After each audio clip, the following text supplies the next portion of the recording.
అయినా కూడా తర్వాతకి ఎలాంటి స్ట్రగుల్ ఎదుర్కొంటారు రాజకీయ పరంగా అనేది వాళ్ళు ఒక మంచి చక్కటి మెసేజ్ ఇచ్చారు. అలాగే సెకండ్ హాఫ్ పుస్తకాలకి ఓన్లీ రాజకీయ పరంగా ఫస్ట్ హాఫ్ పుస్తకాలకి ఏంటంటే లవ్ ట్రాక్ కానీ అలాగే ఫ్యామిలీ ఎంటర్టైన్మెంట్ కానీ రాజకీయం కానీ ఫస్ట్ హాఫ్ సెకండ్ హాఫ్ పుస్తకాలకి టోటల్ రాజకీయం అనమాట. అలాగే ఆ రాజకీయానికి తగ్గట్టుగా ఐటమ్ సాంగ్ ఒకటి అయితే హైలైట్ క్లిక్ అయింది భయ, సూపర్. అసలు మొత్తము తన సాంగ్ కూడా చాలా బాగుంది. అంటే నాకు తెలిసి ఒక మంచి సినిమా, ఒక చక్కటి సినిమా, హ్యాపీగా చూసుకోవచ్చు. సూపర్ అన్న.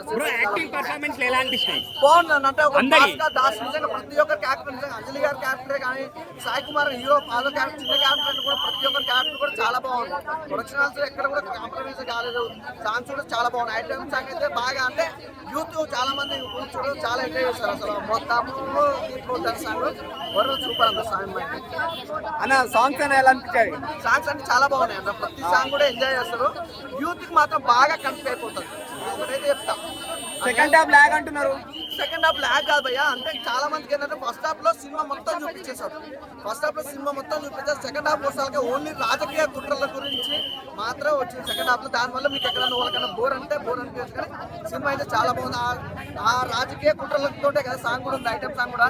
మొత్తం సాంగ్ అయితే డైరెక్షన్ ఎలా అనిపించింది భయ్యా? డైరెక్షన్ బాగుంది.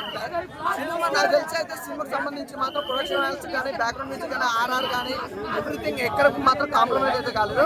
సినిమా బాగుంది. సినిమాటోగ్రఫీ ఎలా ఉంది బ్రదర్? నేను ఒకటి చెప్తున్నా కదా, ఎవరికి చాలా బాగుంది. అంటే చక్కగా సినిమా వెళ్తే చూసే ఓవరాల్ గా